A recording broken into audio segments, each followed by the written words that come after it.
overall, what's the broad structure of the market? How are the various areas looking? Sampath Reddy, CIO of Bajaj Allianz Life Insurance, is joining us now from Pune. Sampath, good afternoon. Thanks so much for your time.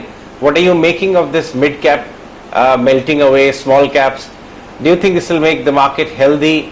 What's your observation? Because large cap is quite okay, near about fresh highs. Right. Right. Mid caps especially have moved up a lot in the last few months. I think there's a small amount of correction taking place. But if you recall, overall, this entire rally in the markets, if you see, it was pretty much, I think, driven by the Fed and fiscal stimulus by the various governments. That is what has actually kept the market moving up in such a rapid way. And similarly, I think now, if you were to look for big correction in the markets, I think again it will be driven by the the Fed and liquidity and the fiscal stimulus. These are the things which will really one has to be watchful for.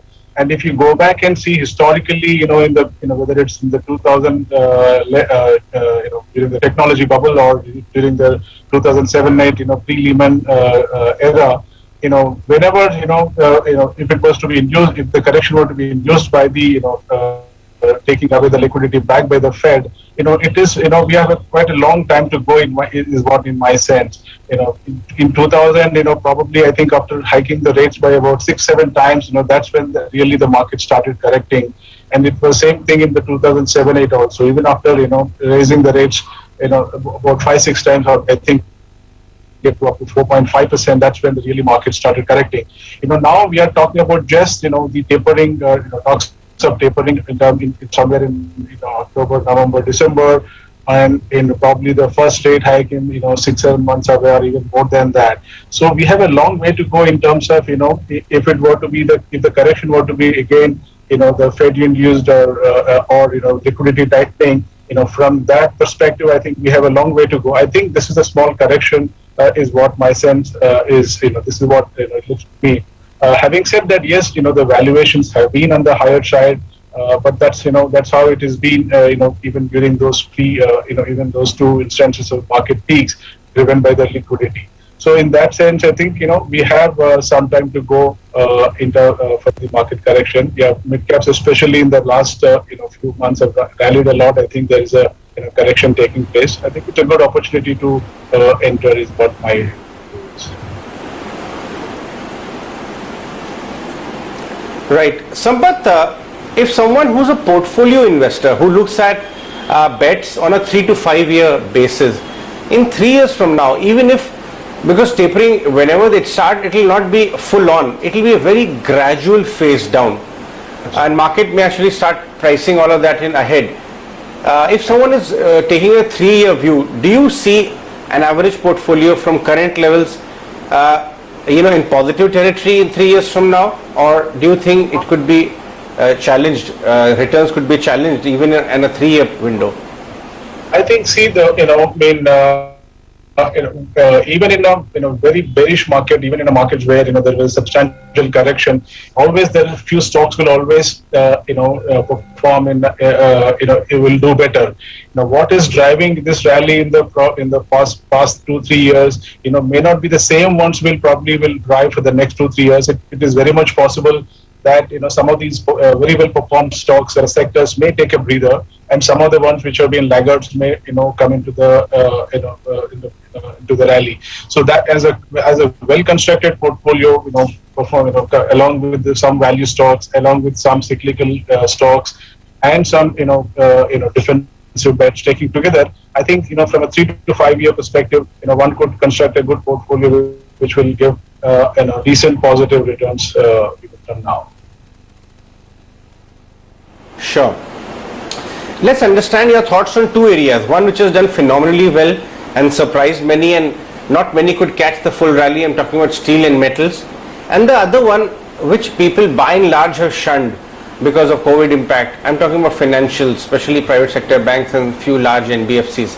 Barring, say, a Bajaj Finance, or some of them have outperformed, but barring those, financials have been, kind of been a laggard last 1 year. Do you think, what are your thoughts on these two areas? Right.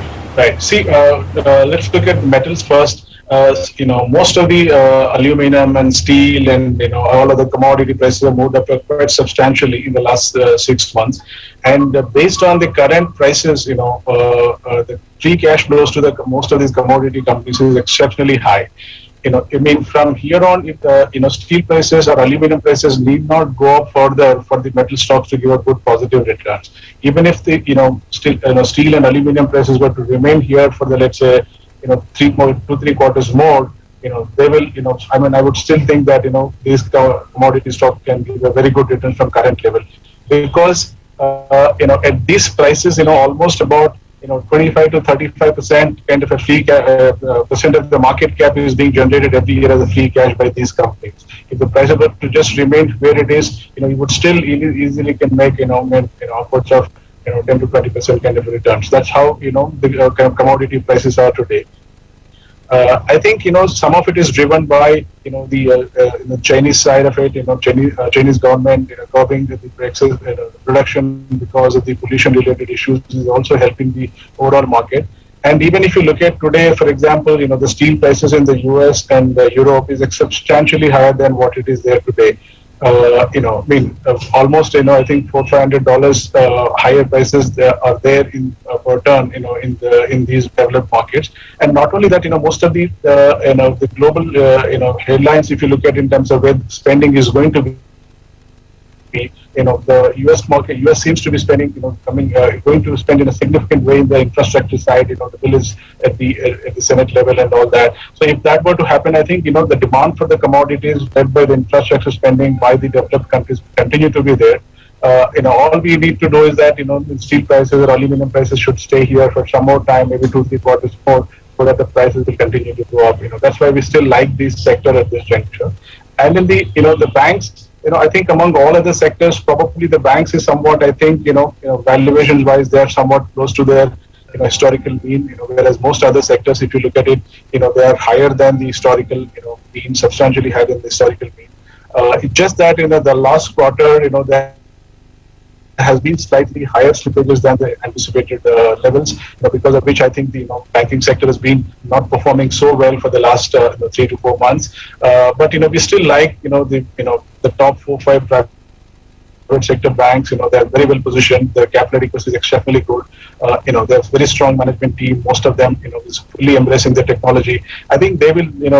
There's a lot of opportunity in the top top private banks is what I would think so.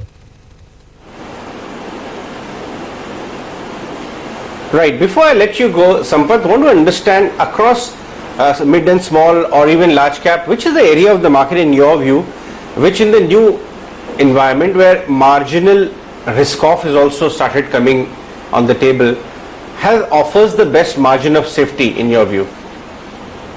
I think, given the way the mid caps have risen in the last, few months, at this juncture, we believe that, large caps are slightly, better positioned from a risk reward point of view. Most of the, the large private banks we talked about, even the, commodities are also pretty much large companies.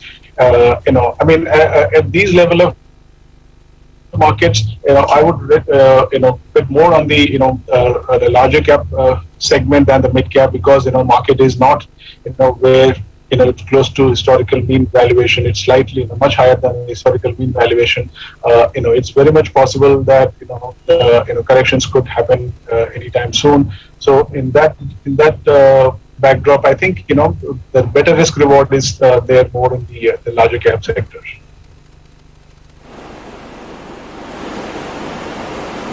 Right. All right, Sampath, we'll let you go on that one. Thanks so much. Thank you, for Ajay. joining us on the show today. Let's take a short break. More news and analysis.